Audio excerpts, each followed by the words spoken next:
Hello and welcome to episode 2 of our tutorial series, where we'll be making a DirectX ready game engine. In this episode, we're going to be creating a process for our windows to follow, making our program as efficient as possible by using pre-compiled headers, and starting getting used to using resource files to import things such as strings or icon files. At the end of this episode, we're going to be looking into the format of our scripts to ensure that they're as best written and easy to read as possible. With that being said, there's nothing left but to get into it. The first thing that I'm going to do is open the Olympus Mons folder that we created in the previous episode. Currently we have our episode 1 folder with all of our code in it, and I'm going to duplicate this to make us an episode 2 folder. When coding, sometimes something will go wrong and the only option we have left is to go back to an older save. If we don't regularly save different instances of our code, we won't have an older version to go back to. This will save a lot of headaches down the line, so every episode we're going to create a new folder. Once we've created our episode 2 folder, we can go in and open our solution.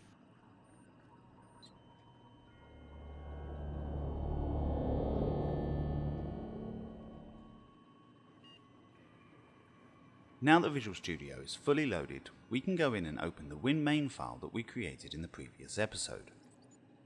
This file contains all of the scripts for not just our window, but for the program itself.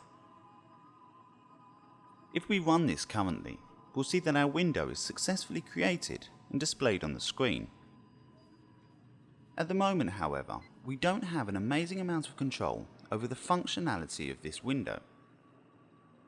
For example, if I was to press the close button here, you'd see that our window would close, but our program would continue to run.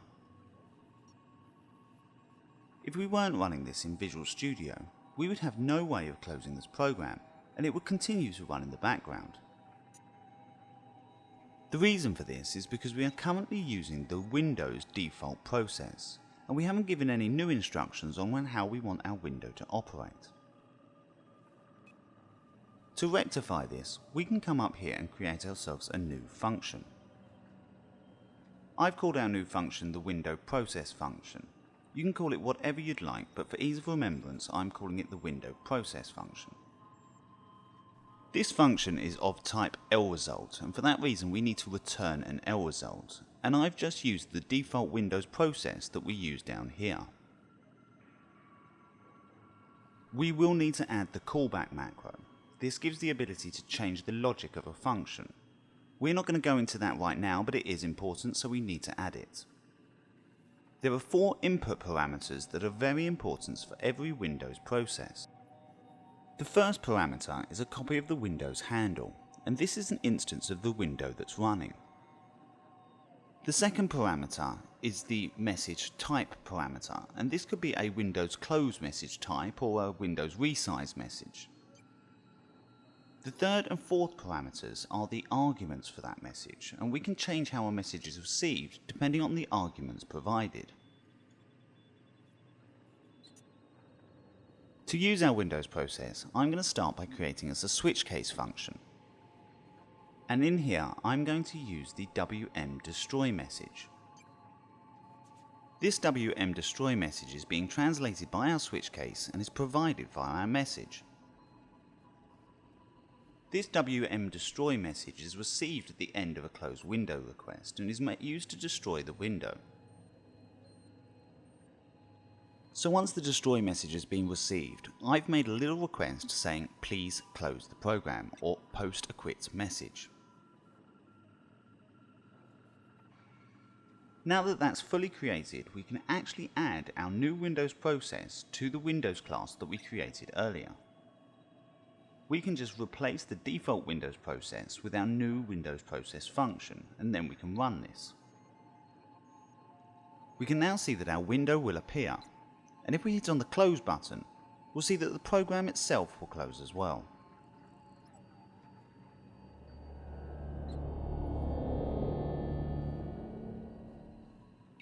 One thing that it will pay us to think about as early as possible is how well optimized our program really is. Or in other words, how quickly that program will compile. At the moment, our program is running all from one file, and it's just got the scripts for our window in it. At the moment it's not very large, but later we'll have lots of files in our program. At the top of the page we have the include windows.h command, and that will add that to this file as well. Please note that Visual Studio will not only be compiling our scripts, but also all of the scripts for our include files as well. When we have lots of files added to our project, and lots of include commands in those files, Visual Studio will compile all of them, even if we haven't made any direct changes to some of these files. What we would like is to be able to take something like windows.h, which we're never going to change ourselves, and say, please could we compile this ahead of time, and this will save us from having to compile it every time we rerun our code. Well, C++ and Visual Studio gives us a wonderful way to do that, and that's called Pre-Compiled Headers. To be able to use our pre-compiled headers, we'll first need to create them. So let's go up to Switch Views, go to Folder View, and go to our Episode 2 folder. If we go to our source folder, we can click Add, New File, and just add a new file called pch.h. That'll stand for Pre-Compiled Headers. We're going to need both files in here, so let's add our pch.cpp file as well. Now that that's created, we can go up to Switch Views, click on the Episode 2 solution, and go back to our solution directory. These new files have not yet been added to our solution. We could add these directly to our private and public folders, and that would work fine, but I like to create us a new folder directly for our pre-compiled headers. So let's click New Filter, and let's just call this PCH. Again, this is just preference, but it helps me to find these files easier at a later stage. We can then click on Add an existing item and add the two PCH files we've just created.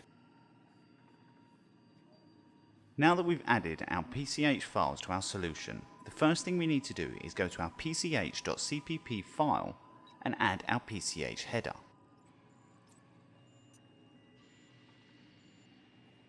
If we then come to our PCH header file, then we can start to add a few new things in here. The first thing that I like to add is the pragma once command. This is a message to our compiler to say that we only want this to compile once, no matter how many files that it's actually included in.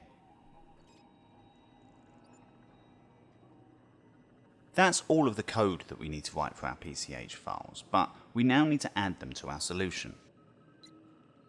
If we right-click on Blank Project, go to Properties, C++, and Pre-Compiled Headers, you can see at the moment this is set to not using pre-compiled headers, but we can just change that to create. The standard naming convention that Visual Studio provides us for pre-compiled headers is stdafx, but I'm just going to change this to pch.h. Ensure that you are in all configurations so that you don't need to go back and change this later. Once that's done, we can just hit Apply and OK. In our PCH header file, we can now include the things that we want to be pre-compiled ahead of time. We can start by including our windows.h header file in here.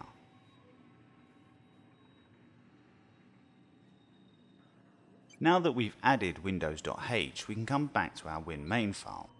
We no longer need to use our windows.h header file in here, but we will need to add an include for our PCH file.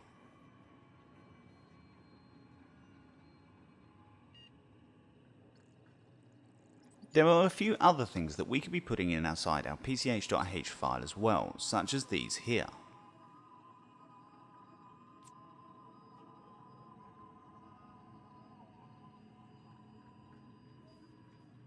When we go back to our win main file, you'll notice there's no errors or exceptions here.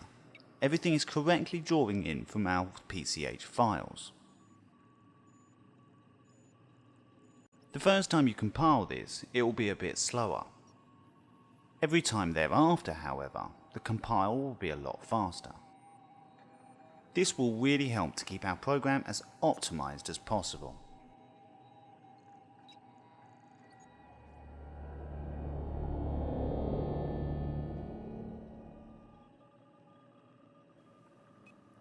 Now that we've spent some time optimizing our code, we can go back to doing something that's going to be a little bit more visual, and that is add an icon file.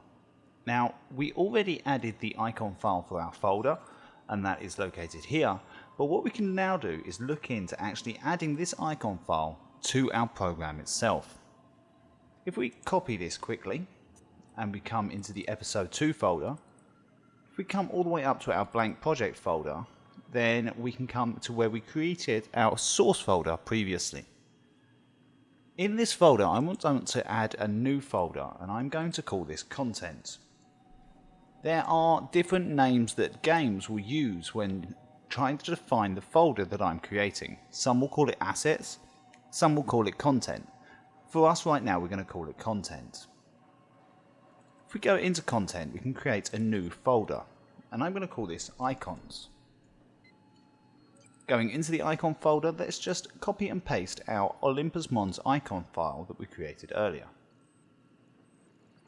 Now that we have a good folder structure for our icons, we can go back to Visual Studio and we can come up to Resources. Now what we want to do is we want to add that icon file that we just added in. So if we right click on Resources, we can go to Add and to Resource. This gives us different options of the different things that we can add, and we're going to be adding a few different things in here in this episode. But for now, let's just start on icon. We could hit new and a new icon would be created by the system, but we already have an icon file. So let's go to import, and then we find our collection that we found earlier. Let's go to content and icons. At the moment it's set to bitmaps, so let's just change that to icon files, but this just goes to show the different things that we could be using here. Once we've changed that to icon files, that appears the Olympus Mons icon file, and we can just open that as such. This has created us a couple of extra files in our solution. One is going to be the blank projects.resources file. The another is the actual Olympus Mons.icon file that we created, or that we've just added. The last item that is added in here is going to be the resource.h file, and this basically gives us a way to list a long list of all of the different resources and how to connect them with our program. Because this is very resource related, I like to actually put this up here into resources itself, and I like to just be a little bit extra organized and put a new filter in here called icons, and we can put our Olympus Mons icon file in there. If we go in and open our resource.h file, you will get this message pop up. This is saying that one version of Visual Studio is currently running and viewing our resource files. To be able to open up a new view, we need to close the previous view. So if we just yes all of that, and we can reload that, we can see that this has all become available. We've got a new definition in here, which is the IDI icon 1. I'm going to change that to IDI main icon. I could call this IDI or ID of an icon, IDI Olympus Mons, but when we are creating a game engine, we want things to be able to represent different types of games all under one platform. And for that reason, a main icon can be used for any game we're creating, so I'm not going to identify it specifically in this way now. Once we've done that, we can come up to our blank projects.rc file, right click on here and go to View Code. This allows us to actually see this file in code view. There's an alternative way to see this, and I'll show you in a moment. If we come all the way down here, we can find the icon file that we created a moment ago in our resources. It's still named IDI icon 1, so we need to change that now. Let's change that to main icon. If we save that now, that will have changed, and this is available here. This is now available in our resources file, but it's not currently available to our project as a whole. And to be able to add that, let's go up to our pch.h file. Everything we add in the pch.h file will be able to be accessible by every file in our program, so it's a good idea to put resources directly in here. Currently, our resources file is not actually included in our source directory that we created earlier. It creates it automatically previously. If we use .. it will actually give us the function to be able to go back one folder. And that's what we need to be able to access the resource.h file. We can do that, and that's all added in perfectly there. That means now any program that is running a pre-compiled header will be able to access our resources from here. The last thing left to do is to actually add the icon to our program. So if we go back to our win main file, what I'm going to do is I'm going to create a new global variable. This is of type hIcon, and it's declared like this. I'm just going to call this hIcon, just for ease of remembrance. If we then come down to our initialize global variables area, I have prepared this for us. This uses some special functions to be able to load directly from our resources. Microsoft gives us a special one just for icons, and that is called the load icon. We are using our h-instance macro, and we are using our IDI main icon. There's a little function here that says we want to ensure that we are getting the rate source based on an integer. And if we come back to our resource.h file, we can see that this is an integer base number. Now we've added the h icon and we've initialized this, we can actually add it to our window itself. There were two sections down here in which I was previously loading the default Windows application icon. Let's just change this for our new variable. We can change both of these, and this will both change the icon in the window itself and the icon that appears on the taskbar. If I just run this now, we'll be able to see that our window appears with the icon in the top left-hand corner. There it is.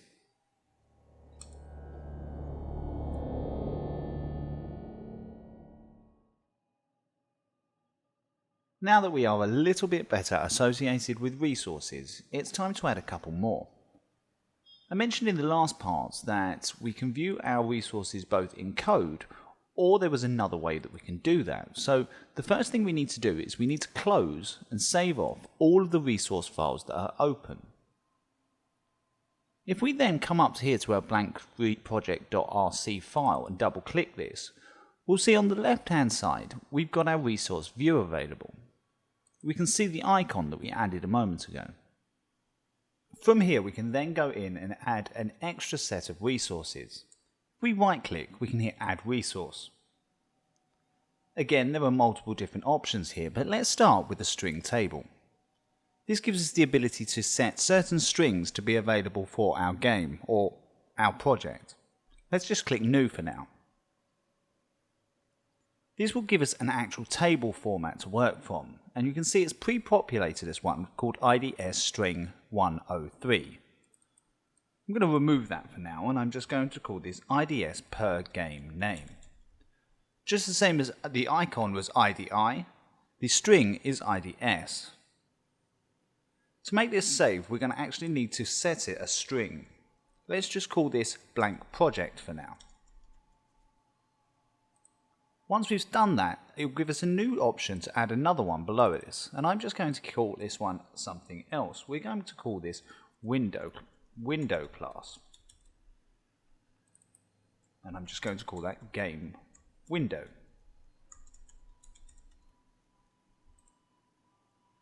Now that that's done, we can just save that off, and that will be there for us to use.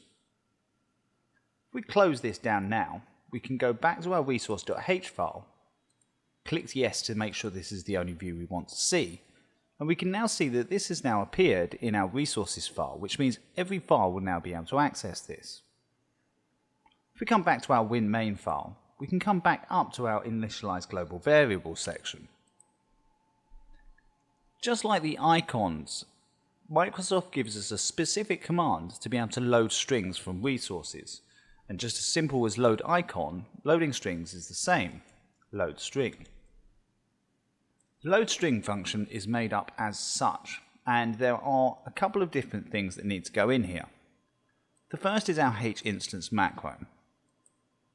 The second is the specific key we want to use to access our resources. This is going to be referenced from our string table.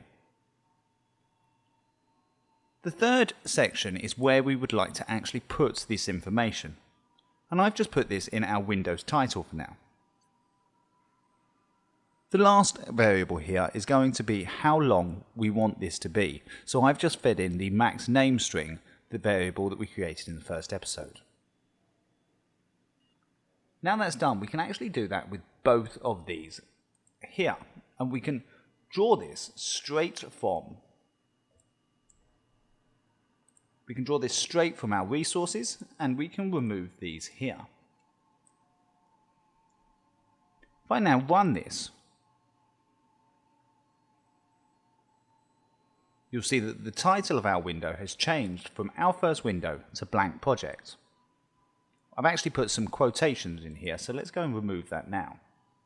Best thing we can do is just close the resource.h file and double click on our blank project.rc to open this back in our resources view. Let's go to our string table and double click this, and let's just remove these quotations from here. If we save this off and run our program again, we should just be able to see that it comes up as blank project.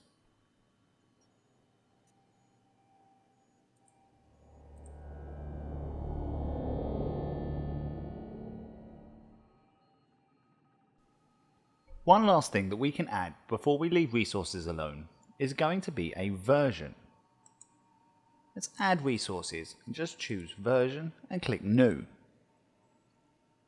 Later on, we may want to include things like updating services, and it's really handy for us to know exactly which version we're on, and it just makes us feel like we're creating a little bit more of a realistic professional program. There are some things in here that we need to fill out, so let's just come in here and change everything that says to do. I'm going to change this to Olympus Mons Tutorials for the company name. For the file description, let's call this our blank project file. On the product name, I'm also just going to change this to blank project because we don't have an actual game to represent at the moment. The file version is going to stay at 1001 because this is our first instance of our project. If you were to actually go and check the build file now and right click and look in the properties, you'd find this information populated. It just makes it feel a little bit more professional.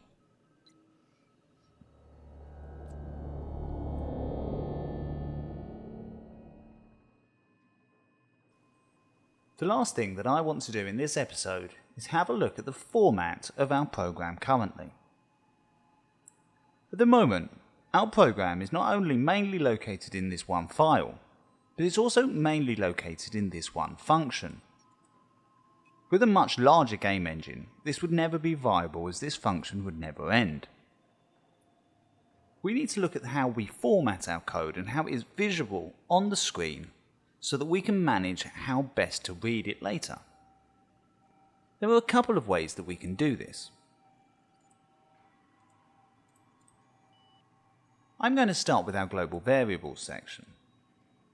Let's just put a few comments up here to say that this is our global variables section. I like to add another one underneath just so that we can box that out slightly. Comments like this are a great way to separate things, but you'll notice it really does make it a lot bulkier. What we'd like is a way to say, if we don't want to see that, how can we collapse this one specific area? One thing we can use for this is a region. A region is declared as such. It's a pragma region, and then you can call it whatever you'd like. I've just called this global variables.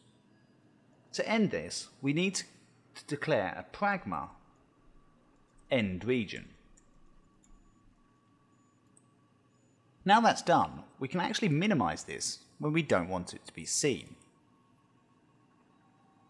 If we look back at our code now, we can already see that we've separated our function into different areas, and we can use this to be able to separate this one step further. If we come up here, we can create a new function, and we could just call this a void function with initialized variables. We don't need to feed anything in here specifically. We could then copy and paste all of this code into here. To be able to call this, we just need to call our initialized variables.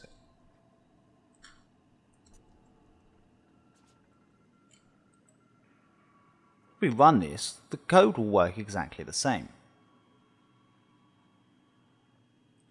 To stay organized one step further, we could probably put this initialized variables area in its own area itself. Let's just call that functions for the program. Because this is called after the win_main function, we probably want to be able to put this below this function, just to represent where it would go in the actual code. This is fine, we can put this in here. But we'll notice, if we come up to here,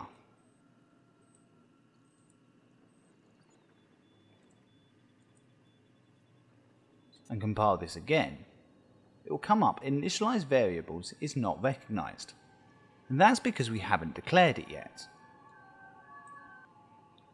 To counter this, we can make some predefined variables or predefined functions that are listed at the top. This will know that this is existed originally, but we're going to define it later. In our new format, I'm already going to put this in its own section called pre-declarations. I've got my region here, and I've got my comments. Again, we can just close this down as such. Now that this is done, we can actually remove this comment because it's nice and easy to read. We can do the same thing for our Windows class. If we come down here, we can go back to our functions, and we can change this to create Windows class function. While we're being on good form, let's do this for our whole function section and put our regions in here as well. Because we want to use this after our win_main function, we're going to have to add this to our pre-declarations as well. If we follow this logic throughout this entire file, we gain a file that looks like this.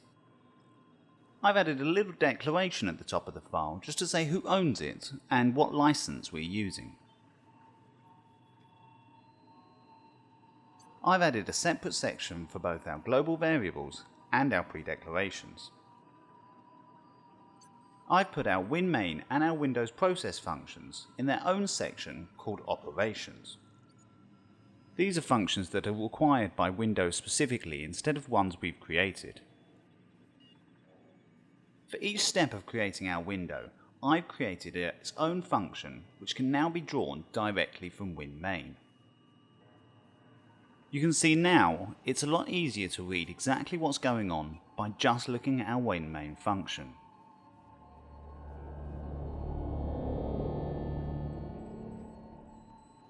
Our program is now running really efficiently, and our window is starting to gain some character. We've drawn in both the icon and the Windows titles from our resource files. In later episodes, we're going to need to be able to learn how to take what we've learned already and put that into a game engine. For that reason, the next episode will be us laying the first steps into building our first game engine. With that being said, I'd like to wish you the best of luck, like and subscribe if you haven't already, and join us next time where we'll be making a DirectX ready game engine.